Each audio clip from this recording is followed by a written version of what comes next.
C'est simple, une personne sur 60 que vous croisez a un enfant placé. Une femme battue sur 2, on va lui prendre ses gamins dans les 2-3 semaines qui suivent le moment où elle aura demandé de l'aide. Nous, par semaine, on rentre 1 à 2 dossiers d'agression sexuelle sur le lieu de placement. Par exemple, un petit garçon de 4 ans a été sodomisé par un autre de 18. Il y a 20 000 enfants qui se sont livrés au réseau de pédophiles. Sur ces 20 000, il y en a 15 000 qui viennent de l'ASE. Aucun des enfants ne se prostitue avant d'être placé. Si on fait rien, il se passe rien. Bonjour à toutes et à tous, j'espère que vous allez bien, que la vie est belle. Soyez les bienvenus dans le monde d'Olivier où vous le savez, vous entendrez des histoires extraordinaires, des trajectoires de vie hors normes, racontées par des gens ordinaires finalement, comme vous, comme moi, comme Michel Hammas, maître Hammas, que j'accueille aujourd'hui. Merci. Et, je suis ravi de vous accueillir parce que vous faites partie de ces hommes pour lesquels j'ai de l'admiration, parce que le combat que vous menez aujourd'hui, il nous est très cher, puisque dans le monde d'Olivier, eh bien, on défend les femmes, nous défendons aussi les enfants, et nous allons parler avec vous, Maître Hammas, aujourd'hui beaucoup de ces enfants placés à l'ASE. Je pense que pas mal d'entre vous, ce soir ou aujourd'hui, vont découvrir l'ASE, l'aide sociale à l'enfance, mais surtout le scandale de l'ASE, parce que on parle là d'humains, d'enfants, on parle là de famille. Là, il s'agit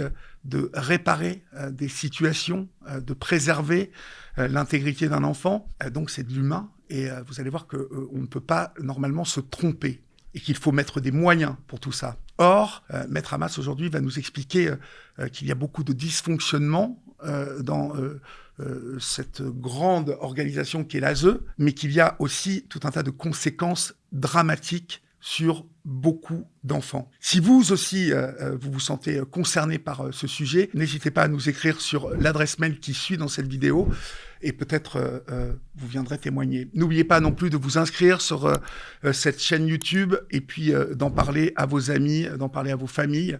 Dans le monde d'Olivier, c'est de vos vies aussi et des problématiques qui peuvent vous toucher demain, dont nous allons parler. Merci d'être venu nous voir, cher Michel. 9 milliards 5, 9 milliards 7 d'euros de budget annuel pour l'ASE. Avec autant d'argent, comment peut-il y avoir autant de dysfonctionnements dans l'ASE?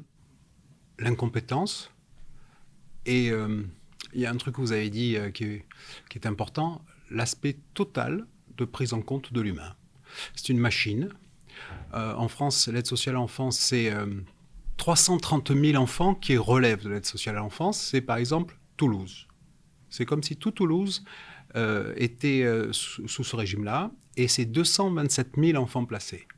C'est énorme. C'est pas énorme, c'est gigantesque. Étant entendu qu'en France, il n'y a que 76 000 personnes en prison. Les voyous, ceux dont on parle sur toutes les chaînes de télé du matin au soir, ils sont que 76 000.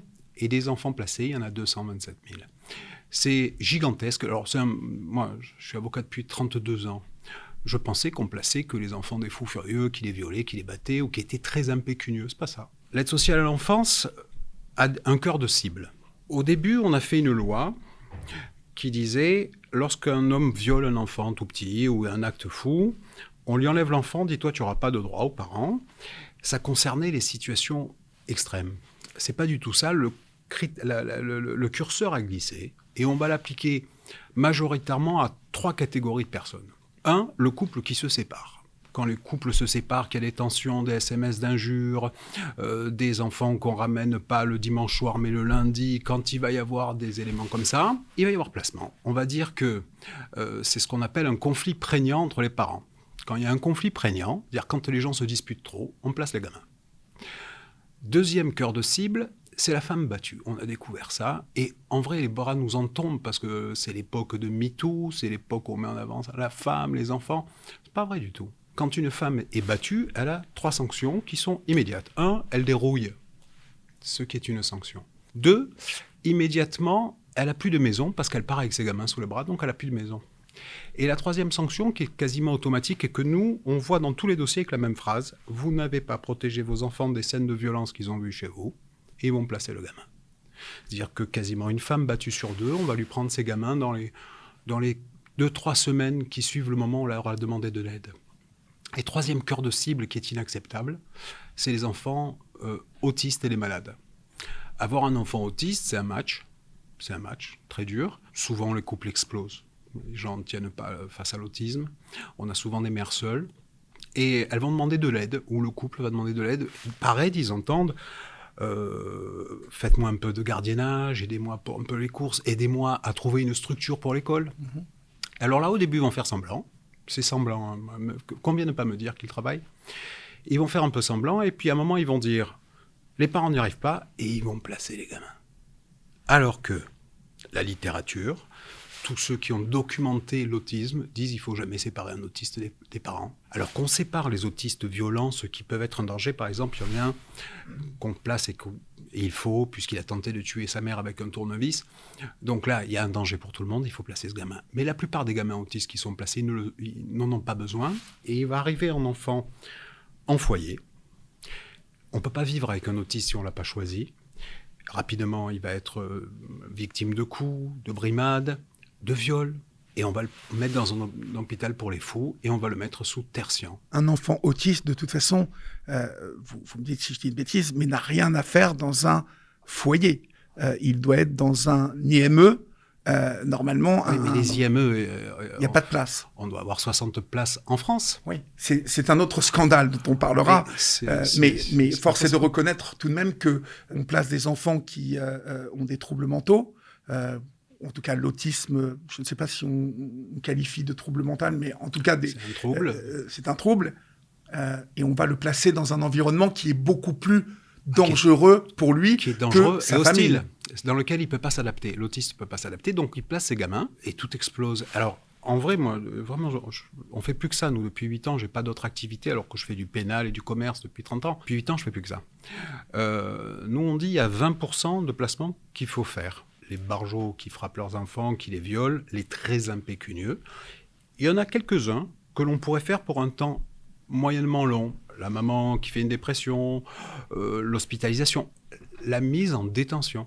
Et là, on peut faire un placement court terme. Mais les placements, c'est jamais à court terme, parce que c'est rentable. 90%, Maître Hamas, des enfants qui sont placés ne reviennent jamais dans leur famille. Je tiens ce chiffre de plusieurs éducateurs qui m'ont donné ce chiffre hallucinant. Alors, oui, c'est pas faux. 90% d'enfants placés qui vont jusqu'à leur majorité. Alors non, nous maintenant on en récupère, là en 2 ans on en a récupéré 1032. Oui, on a mis non, maintenant d'abord parce que on vous a touché vous, on a touché les médias.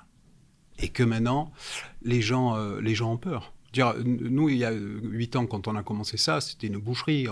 Un placement durait 3, 4, 5 ans. L'enfance, ça dure 5 ans. À 6 ans, le Père Noël, il n'existe déjà plus. Mm-hmm. Là, maintenant, ces gens-là commencent à avoir peur. Et ils ont intérêt à avoir peur. Parce qu'on va y aller à la hache. Pourquoi je dis ça? Qu'est-ce que c'est qu'un placement? Alors, on est dans une famille, il doit y avoir un souci, quel qu'il soit. L'enfant va être placé, c'est-à-dire qu'il ne voit plus ses parents, mais surtout sa chambre, son univers. Immédiatement, on le coupe de toute la famille, grands-parents, oncles, tantes, amis de la famille, les enfants, il ne les voit plus. Ensuite, ils le déscolarisent. Il n'y a plus un copain. Ensuite, ils arrêtent tous les extrascolaires, le foot, le judo, la danse, l'église, ceux qui vont... Et les soins dentaires, les soins ophtalmo, on arrête tout. Et pendant 1 an, au lieu de travailler sur comment on remet ce petit dans la maison, ils vont travailler sur la résilience de l'enfant qui accepte sa situation. Et sur cette année, la plupart du temps, ils vont voir les parents 1, parfois 2 fois. Et ils vont dire, il faut encore qu'on travaille avec monsieur et madame. Dans un cadre, en plus, je me permets de souligner que lorsqu'ils voient leurs parents 1 à 2 fois par an, c'est dans un cadre, en plus, très surveillé. Non, ça, c'est les rendez-vous entre les parents et les services sociaux. Entre les parents et les enfants, il y a un truc qu'ils ont créé, c'est pas documenté, il n'y a pas de littérature. Ils disent, ça sera 1 fois par mois, 1 heure en visite médiatisée avec un tiers. Oui. Au début, on a toujours ça, 1 fois par mois. Alors, mais c'est comme le médecin qui donnerait que du Doliprane. Ils disent, on va faire comme ça, ce qui fait que les parents... Ils attendent, mais au début, le premier rendez-vous, quand le dossier commence, parce qu'il faut que ces gens se mettent en branle. Souvent, on n'a pas vu les enfants 2, 3, 4 mois. Oui. On les voit 4 mois après. Quand les parents arrivent, il n'y a que 2 situations. Soit ils sont effondrés, ils vont pleurer beaucoup, se dire qu'ils s'aiment, et là on va dire on ne peut pas travailler avec eux, ils sont trop dans l'émotion. Donc ils vont retirer les droits. Hop. Ou alors les parents vont devenir hystériques, et c'est souvent un dossier sur 2. Ils vont claquer les portes, avoir un langage un peu virulent. Et là, on va dire, on ne peut pas travailler avec Monsieur Truc. Et là, il va se prendre un carton rouge de 6 mois, 7 mois, 10 mois, parfois 1 an. Je vous donne un exemple. À Quimper, on a une petite maman qui est infirmière, qui a un enfant d'un premier lit, qui va se mettre avec le chef de la caserne des pompiers. Ces 2 petits jeunes, ils ont 30 ans, ils sont magnifiques. La petite fille, dans la nuit, se lève. Elle a une terreur nocturne à 3 heures. Elle rentre dans la chambre de ce couple qui est en train de faire ce que les hommes et les femmes font quand ils s'aiment la nuit, sous les draps. Le matin, à l'école, elle dit « Maman jouait avec Christophe dans le lit, sous les draps ». Elle a été placée. Les policiers sont venus la chercher à l'école. Il y a eu un signalement. Parle tout de suite. C'est-à-dire la maîtresse a fait un signalement, elle a appelé information préoccupante. Avant la fin de la journée, on l'a pris et on ne l'a pas vu pendant 1 an. 1 an. 1 an. Et ils ont dit, c'est de l'exhibition sexuelle. L'exhibition sexuelle, c'est celui qui va volontairement se montrer nu ou faire un acte sexuel devant un autre. Là, sans rien, on est capable de faire ça en France. Mais encore une fois, c'est le moins grave des dossiers que nous ayons. Oui, parce que les nombreux parents qui ont pris contact avec moi et qui m'ont raconté leur histoire, vous me dites si je me trompe, étaient majoritairement issus de milieux pauvres. Alors moi, pas du tout. Pas du tout. Alors nous, vraiment, je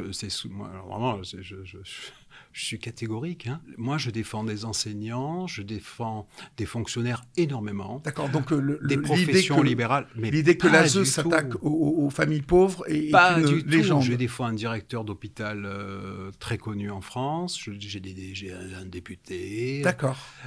Non, l'aide sociale à l'enfance, c'est un filet qui est jeté, dont les mailles sont trop serrées.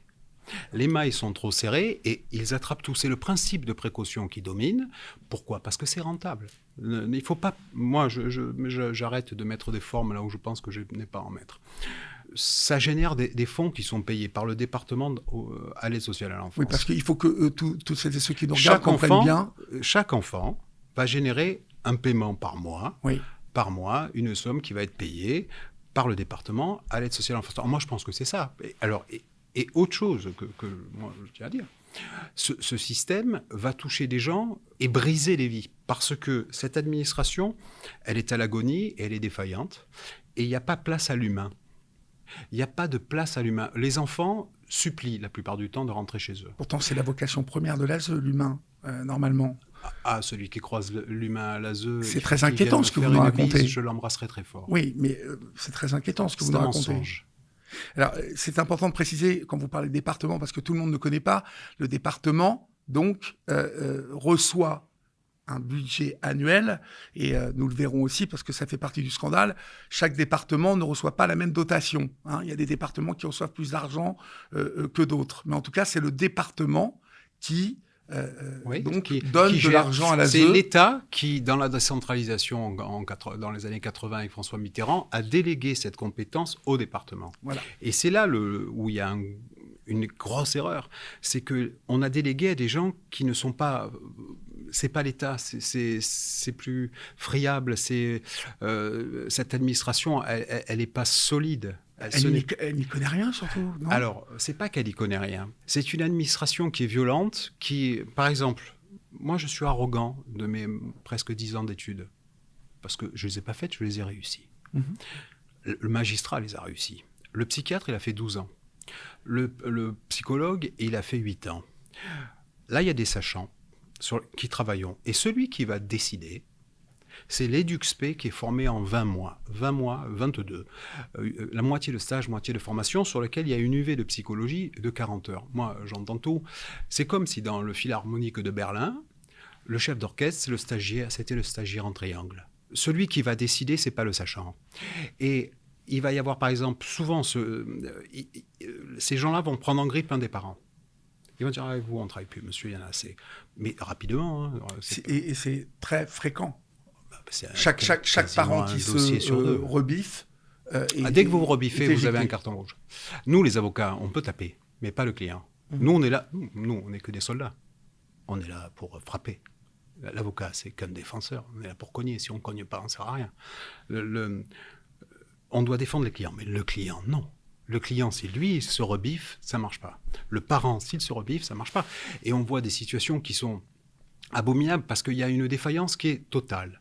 Alors, par exemple, l'intégralité des enfants échouent leur scolarité, la plupart. D'accord, la plupart échouent leur scolarité. Comme ils sont longtemps déscolarisés à l'école, c'est souvent une boucherie. 70% des SDF, c'est des enfants placés. Donc ça veut dire que ce n'est pas une réussite, ce n'est pas un système qui marche. On a un système qui est défaillant, on a un système qui tolère des choses qui ne seraient pas tolérées dans le cadre de la famille, par exemple les viols. Alors on oublie, on est tellement engagés nous dedans dans l'immonde qu'il y a des trucs dont on oublie de parler. Nous, par semaine, on rentre 1 à 2 dossiers d'agression sexuelle sur le lieu de placement. Le plus grand qui agresse sexuellement, le plus petit ou le plus fragile. Ça intéresse personne. Et si vos enfants passent le week-end chez moi et qu'un de mes enfants les viole, rapidement, je vais aller en détention. Rapidement, ça va être assez rapide. Oui. Ce qu'on exige des parents, on ne l'exige pas du tout de l'ASE. L'aide sociale à l'enfance, ça veut dire qu'on fasse, il faut les surveiller. Mais c'est ton boulot. Oui. C'est de ta responsabilité. Et ils ne surveillent pas. Des agressions sexuelles, on a tout le temps. Je donne un exemple, je le dis partout. Par exemple, sur 3 dossiers à Toulon, j'ai 5 viols et plusieurs attouchements sexuels. Il n'y a pas de plainte, il n'y a pas de poursuite. Alors je m'étonne pourquoi il n'y a pas de poursuite. C'est tout simple. Quand quelqu'un est violé en France, si il a des amis qui sont suffisamment solides, rapidement, il va déposer sa plainte tout de suite. À l'ASE, c'est pas comme ça. L'enfant dit, hier soir, il y a un garçon ou une fille qui m'a agressé. 3-4 semaines après, ils vont se réunir pour décider qui va accompagner le petit Jules ou Karim à la police. Et 2-3 semaines après, ils vont accompagner. Donc, nous qui sommes des juristes, il n'y a plus de cellules épithéliales. Il n'y a plus des traces de coups. Donc, tous ces dossiers sont classés sans suite. Et quand on va à l'audience, on dit quand même, il y a les viols, les agressions sexuelles. Oui. Et il nous dit, ah non, maître, il n'y a pas de poursuite. Par exemple, à Toulon, un petit garçon de 4 ans a été sodomisé par un autre de 18. Mais comme il n'y a pas eu de poursuite, on maintient. Par contre, ils disent, oui, celui qui était perturbant, on l'a changé de lieu. Ils l'ont pas tellement changé de lieu, ils l'ont mis dans le bâtiment d'en face. Oui, mais si on prend ce cas concret, oui. C'est encore pour tous ceux qui nous regardent, le petit garçon qui a été violé, s'il n'y a pas de plainte, ben oui, mais normalement les parents doivent être informés. C'est aux parents de porter plainte. Mais nous, les ou parents, c'est au département de porter plainte. Il faut qu'on nous le dise. Oui. Alors, le département ne dépose quasiment jamais des plaintes. Quand ils le font, c'est anecdotique. Les parents le font, mais comme on dépose la plainte 4, 5, 6 mois après, puisqu'on le sait plus tard, les plaintes, elles sont toutes classées. Ce qui fait que, moi, j'entends tout. Là, on ouvre à tout le monde, on dit, voilà, vous pouvez déposer plainte contre votre grand-père qui vous a violé en 88. Oui, c'est bien, mais nous, on sait qu'il n'y aura pas de condamnation. Parce qu'en droit, pour qu'il y ait une condamnation, il faut soit qu'il y ait un témoin visuel, soit qu'il y ait une preuve avec un film, soit qu'il y ait des cellules épithéliales ou du sperme. 40 ans après. Donc là, on ouvre, et c'est là, c'est horrible à dire, parce que les gens vont dire, c'est pas bien. On ouvre aux gens la possibilité de poursuivre tout le monde sur des années. Il y a un tribunal médiatique où on juge. Là, par contre, le tribunal médiatique, ça va fonctionner. Mais le tribunal, la juridiction, elle ne condamnera jamais quelqu'un sans preuve. Et des preuves d'un viol il y a 10 ans, il y a 20 ans, il n'y en aura pas. Et là, pour ces gens-là, ces enfants, les enfants que je défends, comme il n'y a pas de preuves, il n'y a jamais de sanction. Et tout le monde... Et alors, eux savent. Tout le monde... Là, on parle entre nous, mais tout le monde sait qu'il y a les agressions sexuelles. Ça fait 20 ans que j'entends parler de ces histoires de viol au sein des établissements gérés par l'ASE. Tout le monde. Il y a eu un livre écrit par un jeune homme qui s'appelle Lies, il y a 15 ans. On entend parler de ça depuis 15 ans, maître. Et ça n'a pas l'air du tout d'évoluer. Alors, ça n'intéresse personne pour une raison simple. Alors, nous, on l'a comprise plus tard, hein, parce que je suis comme les autres, en fait. Hein. Moi, jusqu'à il y a 8 ans, je pensais qu'on pensait les enfants des fous furieux, qui ne m'intéressent pas, en vrai. Moi, les fous furieux, ils ne m'intéressent pas dans ma vie. Et je pensais, jusqu'à il y a 8 ans, que c'était vraiment les gens qui étaient tellement dangereux, donc il fallait leur prendre leur enfant. Ça ne m'intéresse pas, sa vie, à celui-là. Et tout le monde pense ça. Quand on vous dit « j'ai un enfant placé », on vous regarde avec un œil un peu de mépris. Mais dans la réalité, 230 000 enfants qui relèvent de l'ASE. Avec les parents, ça fait 600 000. Avec les grands-parents, ça fait 1 400 000. Oui. C'est simple, il y a un Français sur 60. Une personne sur 60 que vous croisez a un enfant placé. Il faut faire des ratios tout simples. Oui, et alors donc du coup, pour aller au bout de votre raisonnement, pourquoi ça n'intéresse personne ? Parce que, d'abord, les procès sont à huis clos. Moi, je crois beaucoup en la justice. Vraiment, je pense qu'il y a peu d'erreurs judiciaires. Je crois vraiment en la justice. Seulement, je crois aussi dans la presse. Les audiences pour les enfants sont forcément à huis clos parce qu'on dit qu'il faut protéger l'enfant. Ça ne protège pas du tout l'enfant. Ça protège les services sociaux. Moi, je le maintiens, je le dis partout où on peut m'entendre. Si un seul jour, dans une seule de mes audiences, il y a une caméra, la procédure s'arrête dans la minute. Pourquoi ? Parce que tout ce qu'on voit est odieux. Tout ce qu'on voit, chaque audience est une souffrance. Chaque audience, il se passe des choses que l'on ne peut pas accepter. À chaque audience, on sort avec le sang dans la bouche. Moi, je suis associé avec mes meilleurs amis depuis 30 ans. Mon épouse, avec qui je travaille depuis 30 ans, me dit, moi, tes dossiers, je ne les prends plus. C'est trop douloureux. À chaque audience, il m'est arrivé à Auch, il y a 6 ans, j'étais assis à côté d'une petite maman et pendant l'audience, elle apprend que son enfant avait été agressé sexuellement. Elle s'est effondrée en larmes et la nana de l'ASE qui était à côté de nous a explosé de rire. Et on a dû retenir nos mains parce que c'est difficile parfois de retenir nos mains dans ce métier où on n'a plus du tout envie de porter la robe. Ce que l'on voit, nous, est inacceptable. Alors, on passe maintenant maintenant, ça c'est tellement rien par rapport à ce qu'on voit depuis 2 ans avec la prostitution. C'est tellement rien et infime. On va y venir. Mais vous évoquez là, par exemple, si je m'arrête sur cette éducatrice qui éclate de rire, on voit là toute l'incompétence et l'engrenage. Regardez, je vais vous donner un exemple qui est simple. À Gap, il y a une petite grand-mère qui a mon âge. On est né à 10 jours de différence, elle a donc 61 ans. Elle a une fille qui est toxico, qui n'a pas de mari. Elle a une petite fille de 8 ans. Oui. Comme c'est une jeune fille à la dérive, elle vit avec sa mère depuis que l'enfant est né. Grand-mère et la petite ont toujours vécu ensemble. Il y a pile 1 an, la mère décède dans une overdose. Donc la petite est restée avec cette grand-mère avec qui elle a toujours vécu. Elle n'a vécu qu'avec cette femme. Avec qui elle se sentait bien. En juin, il y a les services sociaux, puisqu'à ce moment-là, quand il n'y a plus de parents, il y a les services sociaux, qui vont chez elle et qui disent le lien de la mère, la grand-mère et de la petite est trop fort, il faut autonomiser la petite de la grand-mère. Donc on la lui a prise en juillet. Quel âge avait-elle ? 8 ans. 8 ans. Et aujourd'hui, ça fait donc 1 an et demi, on n'a toujours pas vu la petite. Autonomiser les moyens d'une enfant de 8 ans. Oui. Ça veut dire quoi, maître ? Mais ces gens emploient des mots mystérieux. Et ce qui est terrible, c'est que certains magistrats suivent. Oui. Alors moi, la plupart suivent, non ? Moins maintenant, parce que maintenant nous combattons ensemble. Avec la plupart des magistrats, oui. On porte le même combat. Mais moi, je dis assez clairement, certains juges ne rendent pas la justice, ils la gardent. J'ai souvent entendu aussi le terme d'une mère trop fusionnelle avec son enfant. Alors même moi, je dis aux gens, dès qu'ils rentrent dans mon bureau, voilà, vous dites surtout pas que vous êtes fusionnel. Quand on dit, alors ça n'a aucune définition médicale, mais il se cache derrière. Alors, il dit, elle est fusionnelle, c'est trop important. Mais on peut être fusionnel avec son enfant du moment que c'est pas au détriment d'un autre.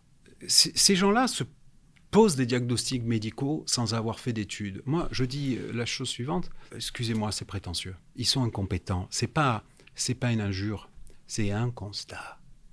C'est un constat. C'est-à-dire qu'on laisse à des gens qui n'ont aucun diplôme la possibilité de poser un diagnostic médical. Oui, et surtout de décider de la situation d'un enfant, du placement donc d'un enfant, oui.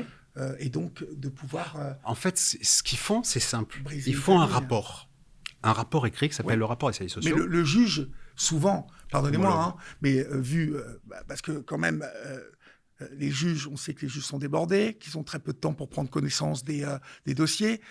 Ce dossier-là, enfin ce rapport, souvent le juge se base sur ce rapport, maître. Ah ben c'est l'ossature de sa décision. Voilà. Mais ce rapport, en plus, on l'a au dernier moment. On l'a le matin. Ce rapport qu'ils font, c'est un double rapport. Il y a le travail de l'enquête, puis une enquête, qui va dire qu'est-ce qui s'est passé, comment ça se passe, s'il y a des médecins, tout ça. Et surtout, il y a le réquisitoire. Ils proposent derrière une solution. Et certains magistrats s'arrêtent là, les très mauvais, à Évry par exemple. Quoi que l'on fasse avec certains magistrats, il y en a deux, dont, un à qui j'ai écrit, je vais vous raconter son histoire, donc, 47 fois sur mon papier en tête, dont plusieurs fois en recommandé sans qu'il ne me réponde jamais. Celui-là a homologué une situation qui a amené à la prostitution d'une gamine, au suicide du père et de la grand-mère, sans que j'ai jamais eu d'audience. Alors, certains magistrats font ça, mais c'est plus le cas aujourd'hui. Je ne peux plus dire ça parce que on a tellement combattu pendant 6 ans, et on a combattu avec violence, dans le combat judiciaire, on s'est trouvé des atomes crochus. Maintenant, on mène le combat avec les magistrats. Et vous êtes quelques avocats en France. J'aimerais bien voir les autres. Il y en a quelques-uns. J'aimerais bien voir les autres. On en parlera, mais je pense à une de vos consoeurs qui a écrit un bouquin l'année dernière. Ce qui se passe, c'est que on est quelques-uns à dénoncer, mais ordinalement, mais pas assez. Nos ordres nationaux ne suivent pas. Pourquoi ? Parce qu'on a pâti des réseaux sociaux et des complotistes. Quand on a dit ça ne fonctionne pas, on nous a collé l'étiquette de complotiste, en disant ils dénoncent, donc ce sont des complotistes. Donc on a pâti de cette image, et les ordres ne nous ont pas suivis. Notamment, on en parlera après, au cas où des prostituées, où le fait que nos ordres ne suivent pas me paraît surprenant, alors que l'Assemblée nationale nous convoque, que j'ai été reçu par Retailleau, par Aurore Berger. C'est eux qui m'ont appelé, c'est pas moi qui ai demandé d'y aller. Eux nous disent venez parce que c'est intéressant. Et nos ordres nationaux, pourtant, on est là pour défendre, nous, on n'est que des défenseurs. Ils n'ont pas envie de se lever pour ça. Ils ont envie de se lever pour faire des colloques, pour faire des réunions un peu partout en France, mais pour dire agissons là-dessus. Pour l'instant, il n'y a pas d'aide. Et pour nous, c'est un cauchemar parce que certains, on n'est pas beaucoup, essaient de taper, de mettre en avant, mais ordinalement, on devrait être tous ensemble, parce que ce qui se passe à l'ASE, ce que fait l'ASE en France, moi je dis c'est un scandale d'État. C'est un scandale d'État. Et ça fait longtemps que ça dure. Ça fait longtemps que ça dure, mais ça s'est accéléré dans les 3 dernières années, et ça a pris une ampleur folle. Mais pourquoi, maître ? Ça s'est accéléré ces 3 dernières années, tout simplement parce que les réseaux sociaux ont pris une place dans la vie de nos ados, de nos enfants, de plus en plus prépondérante, et que des réseaux qui étaient spécialisés dans les stupes se sont dit qu'il y avait là une matière fantastique pour pouvoir exploiter des enfants, parce que c'est une véritable bombe à retardement dont vous parlez aujourd'hui. Oui. Parce qu'on va y venir. Parce que, vous voyez, avant cet entretien, j'étais au téléphone avec mon meilleur ami qui est à la PJJ. Et je lui disais, mais je vais recevoir un avocat qui me parle de prostitution à l'ASE, des gamins de l'ASE. Mais il me dit, mais j'ai à Évreux la même chose. J'ai 4 cas de gamines qui se prostituent. Ça devient problématique. Non, c'est une pandémie. C'est une pandémie. C'est une pandémie. Ce qui se passe depuis... Moi, il y a 3 ans, on m'avait beaucoup interrogé sur ça. Est-ce qu'il y a des cas de prostitution de réseau ? Je disais non. Je l'ai dit sur France Inter, je l'ai dit au Monde aussi. Je n'en ai pas. Bon. Et depuis 2 ans, c'est une pluie en continu de dossiers de prostitution d'enfants. On s'est rendu compte avec les magistrats que l'aide sociale à l'enfance, je ne l'ai pas fait seul ce constat, on l'a fait avec les magistrats, et on mène ce combat avec 2 présidents de tribunaux à Marseille, le président du tribunal pour enfants de Vienne, le premier président de la chambre spéciale de la cour d'appel de Paris, c'est-à-dire c'est l'élite de notre profession. Il est avec nous devant et croyez-moi, il n'est pas d'accord. On est face à les réseaux de stupes ont pris place, ont compris. C'est comme la taxe carbone. Il y avait un trou dans la raquette et des escrocs se sont mis dedans et ont plumé notre État. Là, il y a un énorme trou dans la raquette qui est le suivant. L'aide sociale à l'enfance ne protège pas les enfants. Point. Du tout. Point. Il n'y a pas de cadre. Par exemple, dans les foyers, le soir, il n'y a pas de surveillant. Point. Où il y en a un qui est là, qui surveille. Ça veut dire concrètement... C'est-à-dire, on a un foyer où il y a 30 gosses, il y a un gardien, mais à 6h30. Comme ils veulent. Ah, mais... comme ils ne sont jamais sortis quand ils étaient chez eux.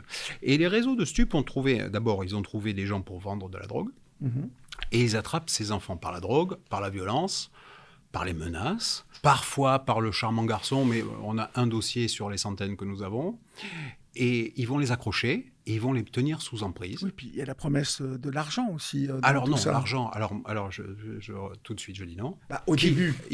Non, je vais vous expliquer. On ne promet pas à ces gamins de se faire de l'argent Au début, je vous expliquais par exemple un dossier à Marseille, une petite fille de 11 ans qui est placée parce que sa mère est en dépression. Elle a été placée un mardi soir. Le premier soir, le mardi soir, on lui a dit on va égorger ta mère et ta sœur. Et elle a été partagée comme un tapas. Et à partir de ce soir-là, elle s'est prostituée pendant 3 ans. On l'a récupérée. On a réussi à remettre cet enfant dans le droit chemin avec ses parents. Les services sociaux ont laissé sortir tous les soirs cet enfant. De 11 ans. De 11 ans. Alors, venir me dire que l'enfant est attiré par l'argent, pas du tout. La plupart de mes clients, ils ont 11 ans, 12 ans. Non, mais il y a des gamins qui en ont 15 ou 16. Plus tard, 15 ou 16, oui. Mais d'abord, ils les chopent, ils sont plus tôt. Ils les attrapent avec les stupes et la violence. Et ils vont les mettre sous emprise. Et moi, j'ai fait ce qu'on a fait. Il y a 1 an, on voyait qu'on s'en dépatouillait pas, qu'on n'arrivait pas à mettre ça, à attirer les journalistes, à dire il faut qu'on en parle. Avec les magistrats, on a convenu que c'était moi qui allais au feu puisqu'eux ne peuvent pas. J'ai engagé la responsabilité personnelle des présidents de département pour que ça remonte. Et à ce moment-là, le sujet est remonté. On en a parlé un peu partout dans la presse. La responsabilité personnelle, c'est-à-dire que vous avez attaqué la personne. J'attaque nommément, par exemple, Martine Vassal à Marseille, celui de l'Essonne, celui de Savoie, à Paris, à Metz, à Limoges, à Strasbourg. J'attaque personnellement ces gens. Quel est l'objet donc Responsabilité pour faute lourde. D'accord. Parce que quand on place un enfant, on ne le place pas à l'ASE. Il est placé auprès du président du département. Et juridiquement, c'est le seul responsable. C'est comme quand on met un enfant à l'école, le seul responsable, c'est le directeur de l'école. Si on le met au judo, c'est le président du club de judo. S'il est chez moi, c'est moi. Et là, le seul qui est responsable, c'est lui. Donc, on engage sa responsabilité. Alors, on va demander des sous. C'est pas tellement l'argent, mais il y aura des sommes. On va les demander, elles sont considérables. On va demander de l'argent. Ce qu'on veut, nous, c'est pouvoir réformer cette matière, parce qu'on travaille maintenant depuis 2 ans avec des magistrats et des confrères pour réformer. Ce qu'ils font, je redonne un exemple. À Créteil, on a une petite maman qui est en dépression, on a une gamine de 13 ans, il place sa gamine, et au bout de quelques mois, elle a beaucoup de stupes. Donc les services font remonter qu'il y a du stup. Donc on dit au juge, c'est bien si on se voit. Pas de réponse. Un peu plus tard, on nous dit, elle a du sexe, elle a beaucoup de sexe. Ce qui, au départ, ne voulait rien dire. Je dis au juge, regardez, ils nous disent il y a du sexe, c'est bien si on se voit. Pas de réponse. Après, elle disparaît. C'est quand même... Quand ils sont chargés de les protéger, elle disparaît. Ils ont une obligation de résultat. Elle disparaît, c'est-à-dire qu'elle fugue, elle disparaît. Alors, ils disent qu'elle est en fugue. D'accord. 3 mois après, elle réapparaît, elle appelle ses parents au secours. Je suis dans un Airbnb, je me prostitue à Toulon. Grâce à mon téléphone, on la récupère. Par la police, on la ramène chez eux. Là, au bout de quelques semaines, ils viennent récupérer cet enfant. On la ramène se prostituer à Toulon. Les policiers la récupèrent dans un Airbnb. Elle remonte. Là, le père, n'en pouvant plus, se pend. J'écris au juge, je dis, c'est peut-être bien si on se voit, Madame Taevry. Madame, toujours pas de nouvelles. Et à ce moment-là, on va avoir une audience un peu plus tard. Et on va dire, c'est bien si on essaie la grand-mère. Moi, je dis, mais essayons un plan B. Et on avait protégé cette grand-mère depuis un temps certain du placement, de la prostitution, de la drogue. Et ils sont arrivés en disant, alors voilà, comme votre petite fille se drogue et se prostitue, on va essayer de la mettre chez vous. Donc elle s'est jetée par la fenêtre. Et ça n'intéresse pas grand monde, en fait. Et j'ai entendu parler, ça a été relaté dans la presse, partout. cette histoire. Et par rapport aux fugues, c'est tellement minable. Les enfants sont livrés au réseau de pédophilie. Et tous, ils vont dire la même chose. L'enfant est en fugue. Pas du tout. L'enfant est en fugue parce qu'elle se prostitue. C'est ce qu'ils disent partout. C'est ce qu'ont dit tous les présidents de département quand ils ont répondu à notre demande. L'enfant n'est pas en fugue. L'enfant, elle est livrée à un réseau de pédophilie. Elle est sous l'emprise d'un réseau de pédophilie et elle ne se prostitue pas. Elle est dans l'emprise d'un réseau de pédophilie. Ils inversent la charge de la preuve en disant « elle est en fugue ». Pas du tout. Elle est sous l'emprise. Ils ne l'ont pas protégée de cette emprise. Le seul responsable, ce sont ces gens. Celui qui est dans le foyer, qui ne signale pas au juge dans la seconde que l'enfant n'est pas là le soir, il est responsable pénalement. Il est responsable, il doit rendre des comptes. Il ne signale pas ? Jamais. Jamais. Et alors, on travaille depuis avec France 2, avec France Inter, on a travaillé avec M6 depuis maintenant 6 mois. Ils sont allés dans tous les foyers. On a filmé tous les foyers. À 6h30, les enfants sortent. Et ils les laissent sortir et ils disent rien. Ils ne disent rien. Et les enfants sont... Alors, on les embarque et après, il faut voir comment on va faire avec les parents. Parce qu'une fois que le mal est arrivé, une fois que ce mal est installé, l'emprise, alors c'est pas de la prostitution, moi je le redis, c'est pas de la prostitution. Hein. Une fois que l'emprise est installée, on ne la sort pas, cette emprise. Il faut vraiment... 1 mois, 2 mois, on y arrive. Passé 2-3 mois, on n'arrive plus à récupérer les gamins. Et tout le monde, et ce qui est terrible, c'est que tous mes interlocuteurs, les magistrats, les gens des services sociaux, le département, tous les départements, tout le monde sait qu'on a un problème extrêmement grave de prostitution à l'heure actuelle en France. Qu'il y a 20 000 enfants qui se sont livrés au réseau de pédophiles. Sur ces 20 000, il y en a 15 000 qui viennent de l'ASE. Donc, le premier fournisseur français des réseaux pédophiles, c'est le département. Mais maître, vous êtes en train de nous décrire une situation presque de film, de fiction, d'horreur. Comment se fait-il que... Parce que c'est à huis clos. Tout ça n'est pas géré. Alors, c'est pas géré parce que... Alors, j'ai une théorie. Les élus avaient un parcours avant l'expérience Macron.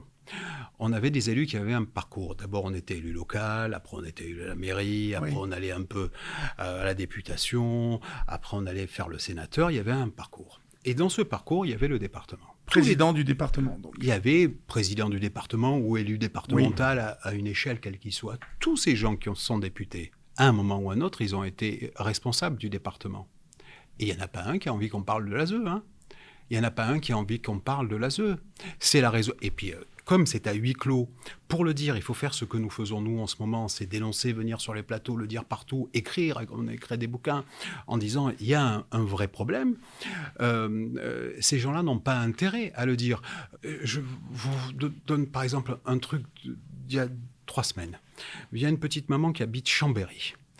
Elle a 6 enfants. Une de ses filles a un charmant garçon qui la fréquente et qui va un jour mal se comporter, mettre une tannée à cette gamine. Et les services sociaux, en réponse, vont placer tout le monde. Parce que c'est une règle, ça, non? Là, quand on prend la fratrie. Là, c'est intéressant. C'est autant de budget x 6. Donc, c'est plus simple. Hein. On va placer tous ces gamins. Donc, placement en novembre. Depuis novembre, sur les 6 enfants, il y en a 2 qui sont toxico-lourdes. Il y en a une qui a été arrêtée dans un trafic de stupes, c'est-à-dire qu'elle vendait. Il y en a une qui se prostitue à tel point la prostitution est trop prégnante et la drogue trop prégnante qu'on l'a envoyée en séjour de rupture au Sénégal et savoir pourquoi, je n'en sais rien. Parce que ça fait partie de quelques séjours que l'ASE organise à l'étranger, des séjours de rupture. Il paraît que ça marche. Pour l'instant, ça n'a pas marché. On a une petite fille qui a été convertie à une autre foi que la sienne et qui a fait la famille a fait du prosélytisme. Ils ont transformé cette petite fille. On lui a dit de changer de religion. Elle a changé de religion. C'est-à-dire que la famille d'accueil a fait du prosélytisme, ce qui fait que cette petite a changé. Elle a que 9 ans. Hein. Elle a changé de religion. Et un truc qu'on oublie, il y a tellement d'échecs dans cette mesure-là. J'oublie de dire qu'il y en a une qui a été violée à 9 ans. Tellement il y a de dysfonctionnement. 6 enfants. Et l'aide sociale à l'enfance, pour l'instant, ne veut rien faire. C'est-à-dire, cette femme, on lui faisait tellement confiance qu'elle avait le droit de voir les enfants toutes les semaines. Elle a dit, écoutez, on lui a dit un petit placement de 2-3 mois pour le temps que vous vous remettiez en route. Elle voit donc ses enfants toutes les semaines, mais en fait, elle les voit plus.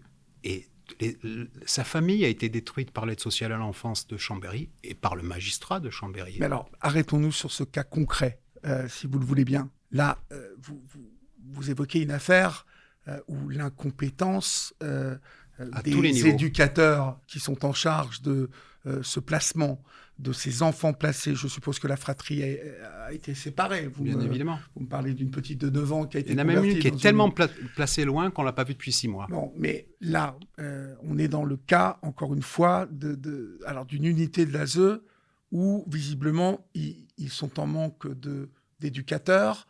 Parce que la problématique de l'ASE aujourd'hui aussi, c'est qu'on manque d'éducateurs. Ça, on peut le dire à vous. mais Ouais. pas à nous qui y allons. D'accord. Ça, on peut le dire aux journalistes. Alors, la radiographie que vous faites de Besançon... C'est une là, absence de travail. C'est une absence de travail et de prise en compte de l'humain. Par exemple, tous les enfants que nous avons qui se prostituent sans aucune exception, il n'y en a aucune qui a un suivi médical. Ces enfants sont livrés à la pédophilie. Aucune de ces petites filles qui ont des rapports sexuels multiples toute la journée ou toute la nuit n'a de suivi médical. Ça n'est jamais arrivé à aujourd'hui, pourtant on en a des centaines. Ça n'est jamais arrivé qu'on ait un dossier médical, on dit voilà, elle voit régulièrement un médecin. je vais vous Également, demander, que fait la police parce que là, on en parlera après. Moi, parce la que police, vous évoquez quand même des choses très graves. la police, Et elle fait pas grand-chose. la police n'est pas au courant de ces réseaux pédophiles qui... Alors, c'est la question que l'on cette mainmise pose. sur les enfants de l'ASE. Alors, moi, il y a un truc que l'on dit avec les magistrats et ceux qui s'intéressent à ça. Il n'y a pas en France de politique de lutte contre les consommateurs des réseaux pédophiles. Alors, je ne le dis pas, je l'affirme et je l'argumente. Il n'y a pas une politique de lutte. C'est pour ça qu'on rencontre le ministre, pour qu'on mette en place une politique. Je vous donne un exemple qui est incompréhensible. À Albi, au début de l'automne, on arrête un réseau de pédophilie. On arrête le MAC, et là, on va arrêter 18 personnes qui ont consommé les enfants. Donc, ces 18 personnes sont arrêtées pour avoir eu des relations sexuelles tarifées avec des enfants entre 11 et 14 ans. L'intégralité de ces 18 personnes sont passées dans ces audiences maintenant de plaidé coupable, en CRPC. Et C'est-à-dire en comparution immédiate. Non, comparution immédiate, il y a un juge qui va vous poser les questions. Non, là, on va leur proposer une sanction. Ils ont eu, le plus lourd a eu 800 € à payer. Alors, Albi, je veux bien qu'il nous donne des leçons de vie. Pour avoir eu des relations sexuelles avec des mineurs. Ils se sont fait attraper en train d'avoir une relation sexuelle tarifée avec des mineurs. Il y en a 18, quel âge? entre 11 et 14 ans. D'accord. Et le parquet d'Albi, c'est indigne. C'est indigne. Au lieu de mettre ces gens en prison, parce que ce n'est que de la pédophilie, si demain, dans votre téléphone, il y a 3 photos d'enfants à poil, on va vous mettre au ballon. Oui. Tout de suite. Celui qui se fait arrêter en ayant un rapport sexuel tarifé avec un mineur, à Albi, il prend 900 €. Donc, comment vous l'expliquez, vous, qui êtes avocat? Parce qu'il n'y a pas de politique globale. Parce que comme on tait ce problème de la prostitution des mineurs, on le tait. Parce qu'on en a honte aussi. Hein. Et parce que c'est à huis clos. Encore une fois, s'il y avait une caméra, ça s'arrête. Hein. Moi, une caméra à mon audience d'hier, dans 3 jours, cette matière n'existe plus. Mais à Albi, Albi, quel est le journal local à Albi? J'en sais rien. Bon, mais les journaux, ça les intéresse pas. Personne n'a parlé de ça? Les journaux, ça les intéresse pas. Mais, non, excusez-moi. Moi, j'ai une petite fille qui a écrit une lettre en disant « Ceux qui sont responsables de moi sont responsables ». Elle s'est jetée d'un pont. On a trouvé sa tête à 3 mètres de son tronc. J'ai eu 3 lignes dans la Provence. Ça n'intéresse pas les journalistes. Pourquoi ça ne les intéresse pas? Nous, souvent, on essaie de faire des conférences de presse et ils disent « On n'a pas l'avis contraire de l'ASE ». Donc, ils vont interroger l'ASE, qui fait toujours pareil, on ne répondra pas. Donc, le journaliste, en général, fait bien son boulot. Donc, il va interroger les deux. Mais quand il n'a pas le contre-champ, il ne publie pas. Il ne publie pas. Et là, pas de chance pour eux. On est monté avec des chaînes de télé à Albi. Donc, ils vont se souvenir de notre nom, de notre prénom et peut-être de notre date de naissance pour le procès qu'ils vont nous faire. Ce n'est pas acceptable. Il n'y a pas une politique globale. Mais vous n'en êtes pas à votre première déclaration de ce type, maître. Non, mais l'ASE n'a jamais porté plainte contre vous? Hop. Ben oui. Si vous aviez à faire face à toutes les plaintes qui sont les miennes, vous dormiriez plus. D'accord. Donc l'ASE a porté plainte pour diffamation, je suppose. Elle a porté plainte à mon ordre, elle m'a fait des procédures en diffamation pour lesquelles on a essayé de me mettre en examen. J'ai toujours été relaxé, fait l'objet de non-lieu. Quand je dis quelque chose en public, j'en rapporte la preuve dans mes dossiers. Donc ils perdent, maintenant ils se sont un peu lassés. Mais j'ai encore eu une plainte il y a 10 jours d'une des associations de l'ASE de Marseille, un garçon qui disait que j'étais outrancier dans mes propos en jetant l'opprobre sur l'ASE. Mais si on tente pas si on fait rien, il se passe rien. Nous, on essaie de changer les choses et on a écrit des textes de loi pour lesquels on nous a suivis. On est en train de proposer un texte de réforme profonde de la procédure. On a rencontré les ministres. Pour qu'il y ait une directive avec une politique globale de lutte contre la pédophilie, parce que qu'on arrête les pédophiles, c'est bien, Mais il faut arrêter les consommateurs. Je vous donne un exemple. On a une petite maman, elle n'a pas de chance, elle est marocaine. C'est pas bon aussi de porter sur sa tête qu'on est marocain. C'est horrible d'avoir à dire ça. Elle va dire, ma petite fille a été enlevée dans un réseau de pédophilie qui était placé. Donc, on a l'enregistrement de cette dame reçue par les policiers. On lui dit, allez, partez. Donc, on retrouve cette petite à Paris, Montpellier, Paris. À Paris, on la géolocalise. La mère monte une expédition avec des gens de son quartier, récupère l'enfant et la ramène. On va d'abord déposer plainte à la police à Paris. Ils arrêtent un type en train d'avoir un rapport sexuel avec cet enfant. Qui a quel âge? 13 ans. 13 ans. On arrête le MAC, c'était une femme. On arrête celui qui a le rapport, le MAC et 2 qui attendent pour leur tour. Tout le monde a été entendu, tout le monde a été libéré. Je redis la phrase parce que parfois même nous, ça nous surprend. Tout le monde a été libéré. On ramène cette petite à Montpellier. Le MAC vient, la récupère, la ramène à Montpellier et à ce moment-là, avec cette dame, je redis, qui est marocaine, elle est allée tous les jours parce qu'on géolocalise les enfants, parce que c'est sur Snapchat. Donc au mètre près, on sait où sont les gens, on a le numéro de téléphone de tout le monde. On va tous les jours voir la police en disant, voilà, elle est à tel endroit, en ce moment, elle est en train dans un Airbnb, elle se prostitue. Je fais un petit aparté.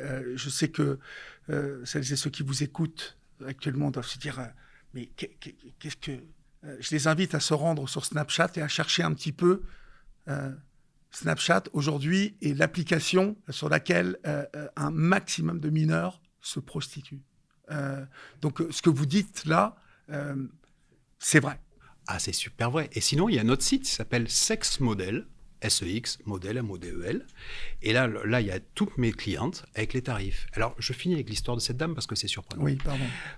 Elle va à la police et elle enregistre à chaque fois. Et j'ai l'enregistrement. Maintenant, arrêtez, madame, vous nous gonflez. Allez-y, cherchez votre fille. Donc, avec le journaliste de France Inter de la cellule investigation, on s'appelait. Je lui dis, bah, tiens, j'ai ça. C'est horrible. Je ne sais pas comment on s'en sort. On en parle. Et puis, je lui dis, tiens, à ce moment-là, elle est là. Elle est à Paris, donc Porte des Lilas. Elle se prostitue à tel endroit. Donc, il y va. Et à ce moment-là, lui va appeler la police. Moi, j'appelle en disant, elle est là, elle est dans tel immeuble, Porte des Lilas, il faut y aller. La mère dit, attention, elle est Porte des Lilas, allez-y. Pas de réponse, on nous a dit de nous casser, en fait. Quand lui a appelé France Inter, c'est lui l'investigation, bonjour, je suis journaliste à France Inter, un quart d'heure après, on avait une patrouille, on a arrêté tout le monde, et là, par contre, il y a eu une arrestation parce que il y avait un témoin qui était extérieur à nous. Sinon, il ne se passe rien. Nous, on est face à un mur. On est face à un mur de silence des services sociaux, et tellement c'est important que dans les tribunaux, par exemple, nous à Marseille, on a une cellule de crise avec un procureur de la République dédié au problème de la prostitution. On a une institution qui s'appelle le COPID où tous ces gens vont, mais il n'y a pas d'avocats. Ils sont entre eux, et pour l'instant, l'action... Dans ce COPID, on a 4 millions. C'est déjà bien, 4 millions. On pourrait s'en servir. 4 millions, 4 millions d'euros oui. Pour affecter à ça. Mais depuis 2 ans, le département des Bouches-du-Rhône, par l'intermédiaire de son président Martine Vassal, n'a pas employé à l'action. Il faut des actions. Il faut arrêter de faire des commissions. On va dire, quand on a dénoncé en juin, fait le premier procès qu'on a eu tant d'écho médiatique, immédiatement, le ministre a dit on va faire une enquête. Mais arrêtons les enquêtes. Il suffit de demander aux tribunaux quel est le nombre de prostituées. Tout le monde a les chiffres. Donc chaque tribunal, alors les plus grands, Paris, Évry, Couronne, Nanterre, Toulouse, Bordeaux, c'est une boucherie. Marseille, c'est une boucherie Toulon, sans nom. Oui. Nous, Marseille, par exemple, hier, on avait un foyer à Saint-Martin-de-Crau où les garçons viennent avec des calibres chercher les enfants. Mais qu'on le dise, mais pourquoi on ne le ferme pas, ce foyer? Parce qu'on place trop. Un exemple qui me revient, vous voyez, une maman qui un jour m'a appelé pour me dire que son fils de 7 ans ou 8 ans était en train de tailler à la campagne un bout de bois avec un petit opinel et que la voisine a fait un signalement et que l'enfant a été placé pour ça. On place trop, on ne sait plus où mettre ses enfants. Ça, c'est la réalité de l'ASE aujourd'hui. Il n'y a plus assez... alors, je reprends la casquette de journaliste. Je donne quelques précisions. Aujourd'hui, il n'y a plus assez de familles d'accueil. On est en manque de familles d'accueil. Aujourd'hui, on est en manque tout simplement de personnes qualifiées pour s'occuper de ces enfants. C'est-à-dire, comme vous l'avez dit tout à l'heure, d'éducateurs qui, même s'ils ont reçu 40 heures de formation psy, il n'y a même plus ça aujourd'hui. C'est-à-dire qu'aujourd'hui, à l'ASE, on peut se retrouver avec une personne en charge de votre dossier, parce que votre enfant a été placé, qui n'a même pas les qualifications. C'est là où, si vous voulez, lorsque je vous ai invité, parce que vous vous attaquez à l'ASE et que vous demandez une réforme globale, profonde de l'ASE, l'ASE on dirait que c'est un navire à la dérive. Alors, j'ai oublié de vous poser une question qui me paraît fondamentale pour la bonne compréhension aussi des personnes qui regardent cette chaîne. Aujourd'hui, en fait, on l'a dit tout à l'heure, 90% des enfants qui sont placés ont très peu de chances de retrouver leur famille. C'est à peu près, c'est une moyenne, entre 80 et 90%. Ici et là, dans Le Monde, dans Libération, on a vu des dossiers sortir sur le scandale de l'ASE, sur l'argent généré. Je rappelle qu'entre 9,5 milliards et 9,7 milliards d'euros consacrés à l'aide sociale à l'enfance, et ça ne marche pas. Pourquoi ? Mais parce qu'ils ne travaillent pas. C'est tout simple. Je donne un exemple. Quand on prend un enfant, ce qu'on a à réparer, c'est jamais l'enfant. Ce qu'on a à réparer, c'est les parents. Violents, addictifs. Bon. Moi, la plupart de mes dossiers, les parents ne rencontrent les gens de l'aide sociale à l'enfance pour parler de comment ça marche qu'une fois ou deux par an. Ils ne reçoivent pas les parents. Il n'y a pas de travail. Il n'y a pas de travail de fond. La plupart de nos clients, ils ont par exemple un enfant qui serait placé en janvier.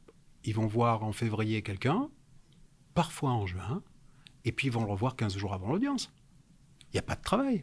C'est-à-dire que le travail qui est fait par l'aide sociale à l'enfance, il n'est pas fait. Et en plus, un autre truc qui est technique, ça va peut-être compliquer les trucs, mais ce travail qu'ils font, moi je dis que souvent, ce n'est pas du bon travail. Mais bon, il faut un truc. Leur rapport, ils nous le donnent le matin de l'audience ou la veille.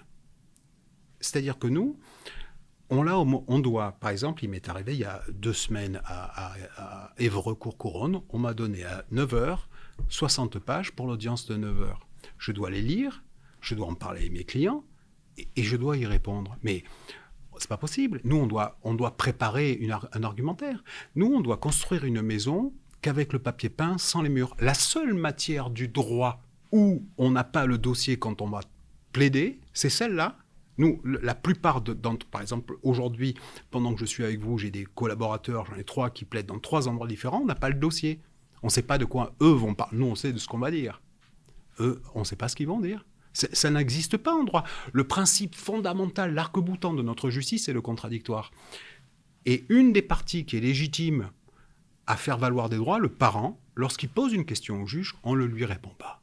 Parce que c'est la seule matière également dans le droit positif où le juge, on peut lui poser une question, il n'est pas obligé de répondre. Si demain vous avez des fissures dans votre maison, 15 jours, vous pouvez demander à avoir un expert. Si quelqu'un vous a pris de l'argent, en 15 jours, on peut faire une saisie. La justice doit répondre à toutes les demandes des gens. Et là, quelqu'un qui est légitime à poser une question, à demander par exemple un droit de visite à Noël, on ne lui répond pas.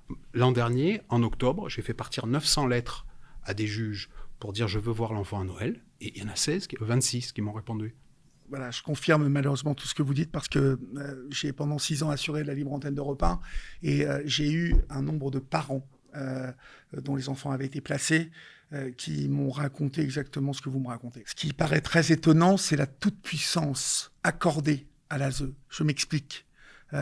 Lorsque vous allez devoir aller défendre des parents en audience qui se déroule dans un bureau, me semble-t-il, non, le nombre de parents qui m'ont dit que le dossier de l'éducateur, c'est-à-dire le rapport que le juge va... Alors lui, il doit avoir, je l'espère... Ah non, il est en même temps que nous. Il est en même temps. Voilà, donc ça veut dire que le destin d'un enfant et d'une famille, donc, va se jouer en 15-20 minutes, c'est ça ? Oui. Autour, donc, d'un rapport fait parfois par une personne qui n'a pas le diplôme ou les compétences Ou souvent requises. qui n'est pas là. Souvent qui n'est pas là. Et qui parfois n'est pas là. Souvent qui n'est pas là. Nous, vraiment... Alors, comment vous... Vous savez, il y a Encore un une fois, truc- comment vous l'expliquez ça? C'est manque Parce que de tout le monde moyens Non, mais Ils ne arrêtons travaillent avec les pas. moyens. Mais arrêtons avec les moyens. C'est un manque de travail. C'est simple, on est responsable des actes qu'on fait, c'est un manque de travail. Le dernier des étudiants qu'on a, il fera le travail 15 jours avant, que tout le monde sache de quoi on parle. C'est qu'il y a un profond mépris et qui sont en terrain conquis, puisque avant, il y a 2 ou 3 ans où on a commencé à combattre, nous les avocats, on se taisait. Ça n'a vraiment dérivé, ce système, qu'il y a 2-3 ans, et jusqu'à il y a 2-3 ans, ils pensaient qu'ils étaient les patrons. Il faut voir arriver ces gens avec une arrogance qui est démente. Ouais. Démente et qui vont juger les parents, qui vont les mettre en porte-à-faux, qui vont mettre en avant un principe de précaution qui est inique. Par exemple, il nous arrive souvent que des dossiers de, par exemple, le monsieur aurait frappé la maman ou frappé le petit. On a le pénal qui dit pas de condamnation, parfois ils vont en appel, non-lieu, non-lieu. Donc, il n'y a pas d'agression. Ils vont consacrer, eux, le principe du « il n'y a pas de fumée sans feu », dire « oui, mais quand même, il va y avoir quelque chose ». Et là, pendant des années, on ne voit pas les gamins. On ne voit pas les gamins. On est face à cette administration qui est violente. Nous, vraiment, ça fait 32 ans, je suis content que ça me soit tombé dessus. Je remercie tous les jours Dieu que ça se me vienne à moi, j'adore. J'adore, humainement, c'est merveilleux. Mais c'est douloureux. On n'a plus la même vie. On est morose, on souffre. Parce que moi, il nous arrive un truc, c'est que j'en ai parlé avec tous les copains, les potes, toutes les manifestations d'avocats. La seule matière en France qui tue, c'est la mienne. J'ai défendu des voyous, des assassins, j'avais défendu des types qui avaient décapité des gens, des vendeurs de drogue, des politiques. J'ai jamais eu un client qui s'est suicidé, jamais, ni ses parents. Nous, on suit un petit cercueil ou un grand tous les 2 mois. À Bastance, comme on dit chez nous en Corse, à Bastance. Alors, il y a eu, bien évidemment, des dossiers qui sont sortis. L'ASE, depuis quelques années, n'est plus dans le brouillard, mais commence à être sous les projecteurs. Je pense même au bouquin de maître Christine Serrada, Placement d'enfants, une justice sous influence, qui a fait beaucoup de bouquins. D'ailleurs, au ministère en charge de l'ASE, ce livre a très peu été apprécié, parce que maître Serrada, par exemple, il dénonce des placements à 80%. Je crois d'ailleurs que c'est un peu ce que vous dites. Pareil. À 80% des placements abusifs. Elle dénonce aussi une gestion par certains départements de l'argent et des associations qui héritent de ces budgets, parfois avec des conflits, en tout cas des circuits où l'argent qui est distribué, en fait, ça fait penser à un business autour des enfants et de la pauvreté de certaines familles à qui on enlève les enfants et auxquelles on ne redonne jamais les enfants parce que ça coûte beaucoup d'argent, un enfant placé. Ah, mais c'est qu'un business. C'est pour ça qu'il y en a autant. Les associations perçoivent des sommes folles des départements sur lesquels il n'y a aucun contrôle. Du moins, il n'y a pas de contrôle. C'est tout simple, il n'y a pas de contrôle. Mais qui contrôle, en fait? Mais personne. Personne. Le problème est tout là. Quand ça relève de l'État, il y a des systèmes de préalable, a posteriori, il y a des contrôles. Mais là, on est dans le département. Décentralisation a fait qu'on a donné au président des départements des pouvoirs sur lesquels on n'a pas de vista.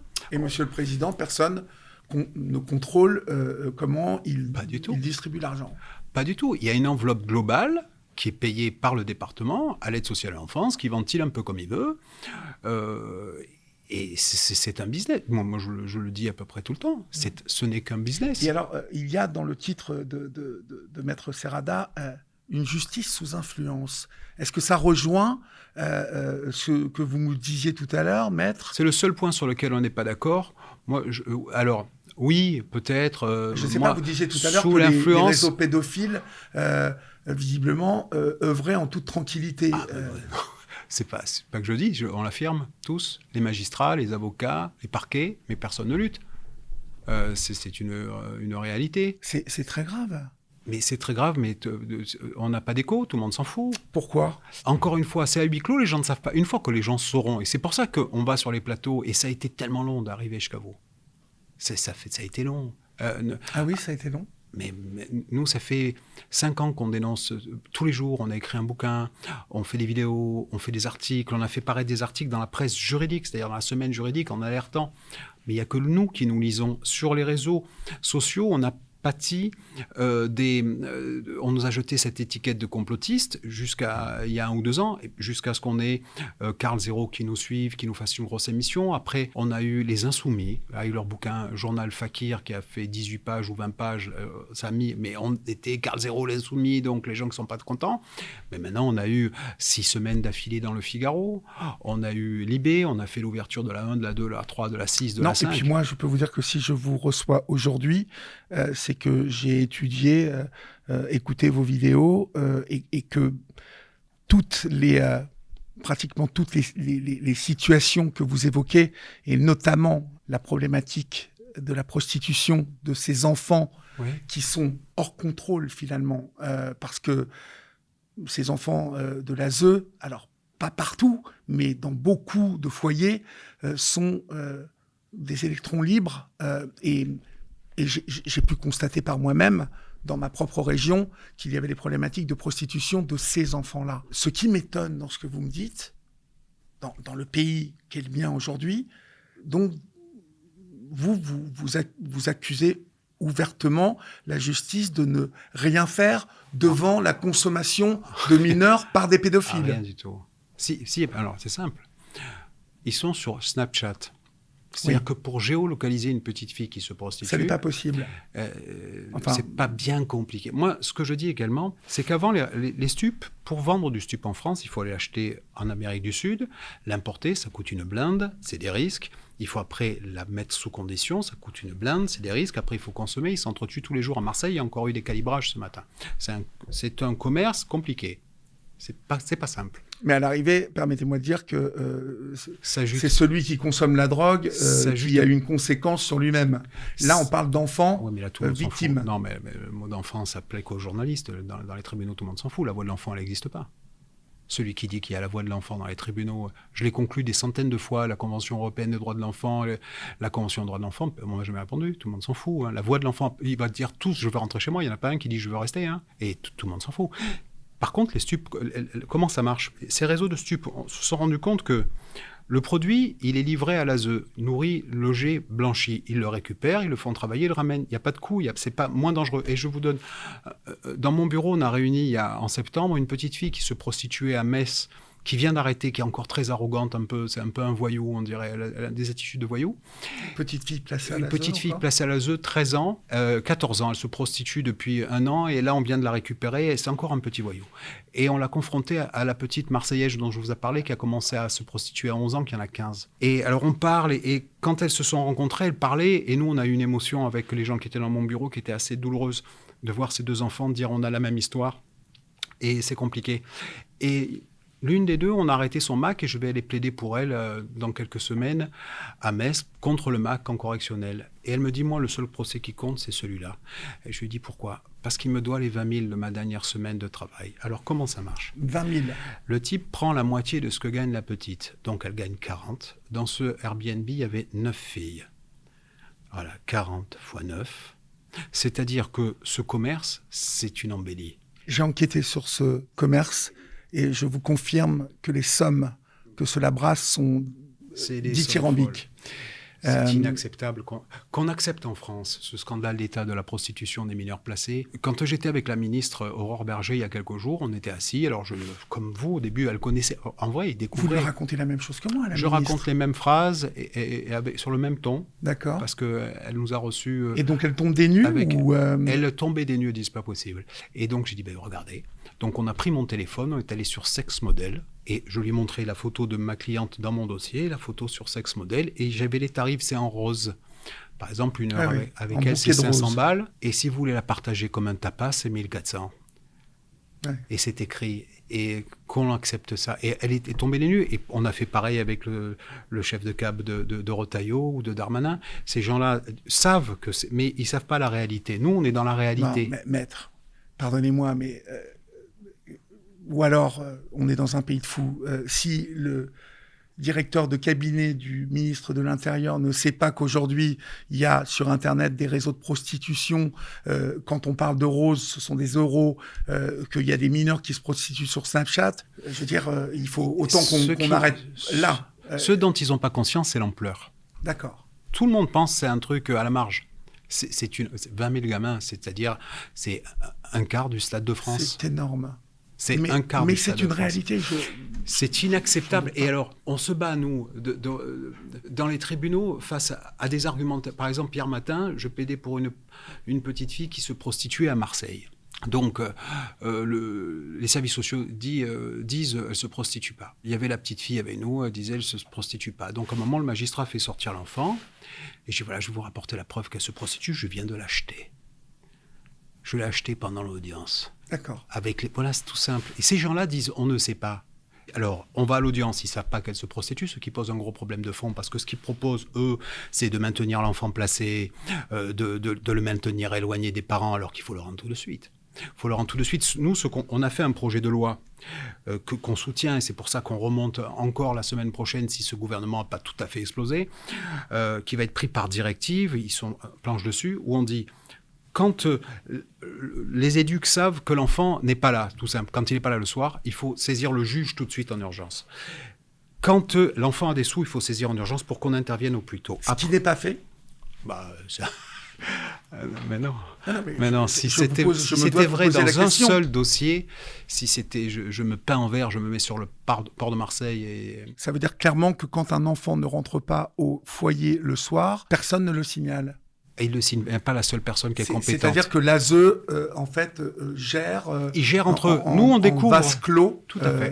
Ces enfants dont ils ont la responsabilité. On découvre la situation de prostitution de l'enfant, en général, 4-5 mois plus tard. Le match est perdu. Il est plié. Et surtout, alors, il ne signale pas, alors que ça, saisir le juge, ça n'a pas de coût. Coût au walou, 0. Ils ne mettent pas en place immédiatement un suivi médical en disant « elle se prostitue, il faut suivre ». Coût, 0, c'est AMU. Pas non plus de suivi en thérapie, coût, walou, 0. Si ils saisissaient immédiatement le juge, on pourrait mettre chez les oncles, les tantes, les parents, les oncles, les cousins, les amis. Ils font pas ça. Et moi, pourquoi on a les poings fermés, le sang dans la bouche? Moi, à Villeurbanne, j'ai une petite séropositive à 14 ans. Et il faut les recevoir, ces gens. Oui. Il faut les recevoir, ces gens. Oui. Je suppose que vous avez, comme vous dites, le goût du sang dans la bouche et les poings serrés devant autant d'incohérences, parce que ce que vous évoquez en termes de replacer les enfants auprès de grand-mère, grand-père, cousins, ça c'est important que moi, qui suis le journaliste là, à ma place de journaliste, confirme que j'ai eu des dizaines et des dizaines de témoignages allant dans ce sens de grands-parents, de tantes, de cousins qui voulaient accueillir ces enfants parce qu'il y avait des problématiques liées au papa ou à la maman passagère. L'ASE refusait systématiquement et préconisait donc le maintien de l'enfant dans un foyer ou dans une famille d'accueil où il y avait eu déjà des problèmes très graves que vous évoquiez au début de votre témoignage, comme des agressions sexuelles, des viols. Pourquoi ils ne les mettent pas chez les grands-parents? Pourquoi? Parce qu'il n'y a plus d'argent qui rentre. S'ils sont placés chez un tiers responsable. Mais chez les grands-parents ou chez la tante? On reprend. Sur 100 dossiers, il n'y en a que 20 qui le méritent. Si, dans 80% des dossiers, on mettait chez les cousins, les oncles, les tantes, les amis, les 9 milliards... Je vous reprends. On les a plus. Coût, walou. Walou. Et c'est là le problème. Allez, on arrondit à 10 milliards le budget de l'ASE annuel. Ça veut dire que si, comme vous le dites, 80% des placements, allez, on va dire 70% sont abusifs, ça veut dire qu'on pourrait faire une économie là de 7 milliards. Mais énorme. Alors, j'en viens justement à la question que tout le monde doit se poser. Vous réclamez une réforme de l'ASE. Je suppose que vous réclamez un contrôle qui puisse, à n'importe quel moment, pouvoir débarquer dans n'importe quel département et qu'on puisse regarder les comptes. Il n'existe pas. Non, il n'y a pas de contrôle a priori, mais alors, il n'y a pas que les comptes. Je donne par exemple un exemple. La plupart des dossiers, les gens ne sont pas là. L'EduxP, bon, il n'est pas là pendant des semaines. Il est en arrêt ? Il est en arrêt. Alors, on a le droit d'être malade. J'entends tout. Hein. Mais un contrôle de savoir qui travaille, qui va... Et ensuite, un truc... Il y a beaucoup d'arrêts maladie dans ce secteur professionnel. Partout, mais... je me permets de le dire. Oui, il y en a beaucoup, parce que... Alors, il y en a aussi qui explosent, hein, parce que c'est douloureux. Hein, et nous, on a beaucoup de gens qui luttent. Ah, tiens, je fais une incidente qui est importante. Ceux qui luttent à nos côtés, qui dénoncent, c'est ceux qui nous ont amenés à voir les journalistes pour qu'on dise, tiens, dans cet endroit, il y a ça. Et ils ont été licenciés comme des chiens. Ce sont des EduxP qui ont des dénoncé. Des EduxP qui ont dénoncé, qui sont venus avec nous. Ils ont été licenciés comme des chiens en 5 minutes. Hein. En 5 minutes. Ceux qui dénoncent, ils sont licenciés. Alors, c'est vrai que vous avez raison, pardonnez-moi de vous interrompre encore, mais de dire qu'il y a aussi beaucoup d'éducateurs spé qui sont en grande souffrance. Ceux qui font leur travail. Je vomis pas sur tous. Je vomis sur ceux qui ne travaillent pas.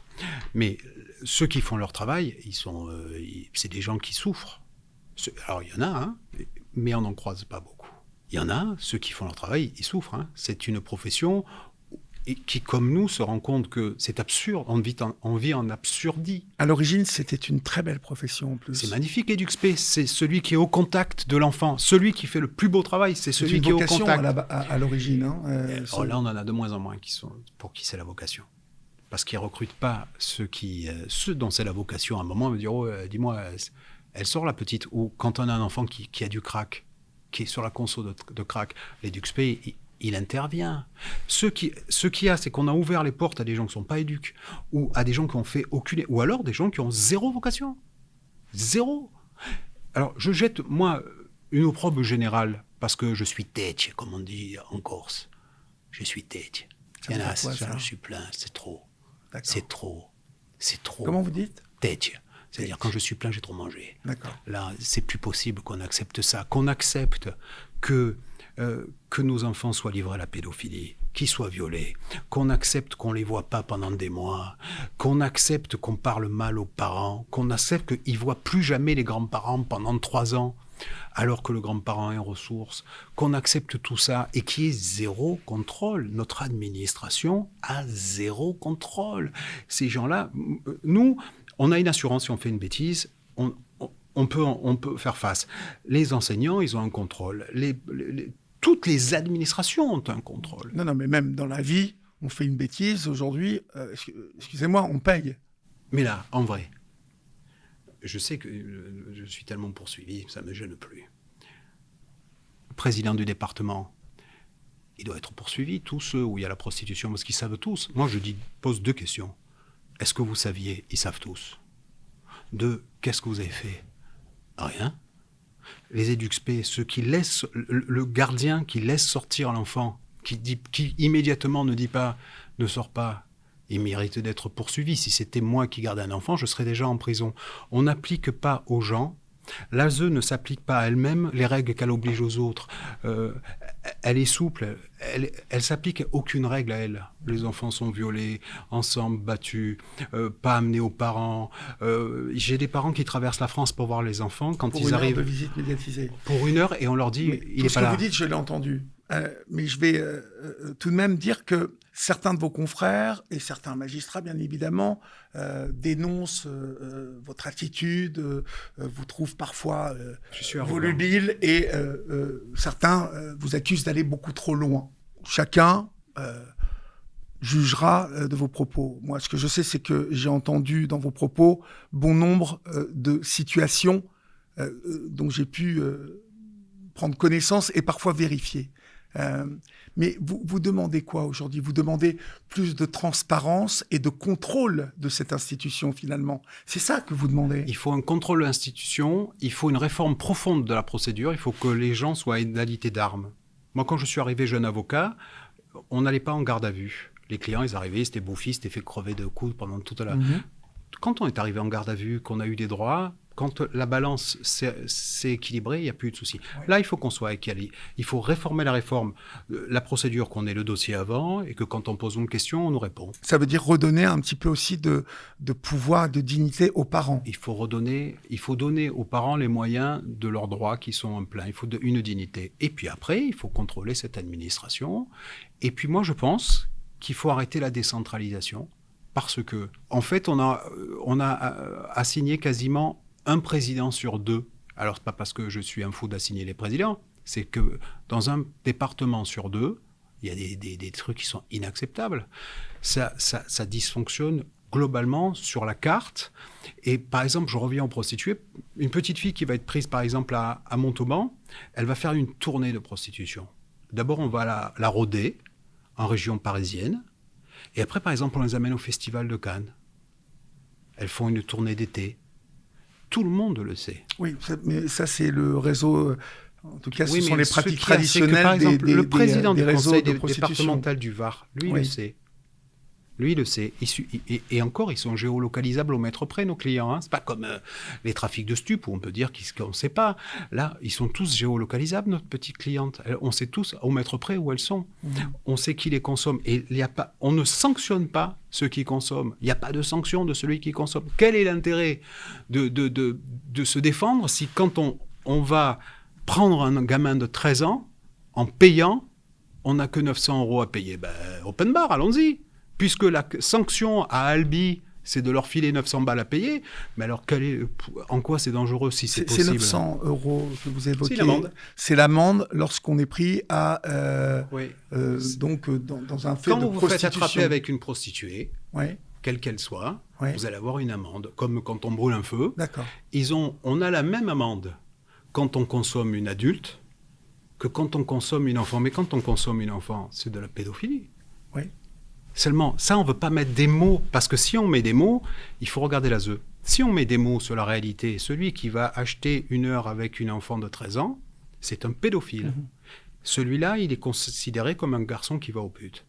C'est pas possible. D'accord. Alors, mais donc, en conclusion, il faut la décentralisation terminée. Oui. Et donc, un ministère qui gère ça serait bien, tout ça. Avec un contrôle a priori et a posteriori, que ces gens rendent des comptes du travail qu'ils font. Ce qui n'existe pas. Ça n'existe pas du tout. C'est pas vrai. Ça n'existe pas. Il n'y a pas de contrôle. Est-ce que, comme dans beaucoup, malheureusement, de secteurs, de dossiers, on est à un point de non-retour, ou est-ce qu'on peut redresser la situation, Michel Hammas, aujourd'hui? Mais si on s'occupe des enfants, on redresse tout. Simplement, il faut que ces gens travaillent. S'ils travaillaient, on n'aurait pas ça. C'est tout simple. Hein. Si ces gens font ce qu'ils ont à faire, signalent, détectent, disent « tu sors pas », ça ne se passerait pas. Il y a une phrase qui est toute simple. Hein. Aucun des enfants ne se prostitue avant d'être placé. C'est là-dessus qu'il faut rester. La France, aujourd'hui, le premier fournisseur de réseau de pédophiles, ce sont les départements. Et avant le placement, aucun enfant ne se prostituait. Ça, c'est une donnée. Et face à ça, qu'on me traite d'arrogant, je ne le suis pas assez. C'est ce que vous revendiquez, en tout cas. Je ne le suis pas assez. Et ceux qui le font avec moi, ils sont arrogants. Serrada a les mêmes problèmes que moi. Elle est arrogante. Nous qui sommes au contact, on ne peut plus avoir la retenue du parler comme ça. C'est pas possible. J'ai demandé de l'aide à mon ordre, au CNB. Vous avez imité un avocat parisien, non? Parce qu'il parle comme ça, celui qui m'a répondu. D'accord. J'ai demandé à l'ordre national des avocats, ça s'appelle le CNB, notre institution. Le président, c'est un Marseillais. Je lui dis, écoute, Jérôme, j'aimerais bien que tu me mettes en contact avec celui qui s'occupe des enfants, bien sûr. Il me donne le rendez-vous, un numéro d'un type, qui finit par me rappeler bien plus tard. Alors je dis, mais écoutez, par rapport aux prostituées, c'est important, là, c'est un sujet, il faut qu'on en parle. Mais nous en avons déjà parlé il y a 2 ans. Mais que tu aies parlé, c'est bien, mais tu n'as rien fait. Qu'est-ce que tu vas faire? Et comme ils font rien, on a fait. Nous, si on fait rien, il se passe rien. Avant qu'on fasse avec Serrada, avec les quelques-uns, avec Olivier Lemaillot, qui est un avocat marseillais qui monte au front, nous, on est là que pour cogner. Il faut que ça change. Si ça ne change pas, notre passage sur Terre, il sert à quoi? C'est à quoi ça sert? Nous, on sait que ça on a le moyen. On le fait debout, on le fait en robe et on le fait en français. Et parfois avec panache et beaucoup de courage. Et moi, je dis, et j'en suis certain, on a déjà gagné. Parce que nous, ce qu'on avait à faire, c'est vous convaincre, vous, pour que vous relayiez. Nous, ce qu'on avait à faire, c'était dire, il faut changer, maintenant vous allez être un porte-voix. Les journalistes sont un porte-voix que nous n'avions pas à cause du huis clos. On a dénoncé tous, on s'est mis en vague, on a fait même un plan com à un moment, en disant on va aller partout. Pendant des années, on ne nous a pas reçus, maintenant on nous reçoit et on parle fort. Mais si on ne parle pas fort, nous, je ne vois pas qui peut parler fort en France. En tout cas, il est vrai que les nombreux les nombreuses vidéos que vous avez pu faire, votre démarche et tout le travail que vous faites aujourd'hui pour qu'on vous entende ont été vus par des millions de personnes aujourd'hui. Et il est vrai que votre voix, désormais, comme celle de Christine Serrada, résonne et que l'ASE n'est plus dans un brouillard épais, mais commence à être un peu éclairée de manière, en tout cas, qui peut être gênante pour elle dans sa manière de fonctionner. L'avenir le dira. Je vous remercie en tout cas mille fois C'est moi, je suis honoré, nous vraiment. voir, mon cher maître Hamas.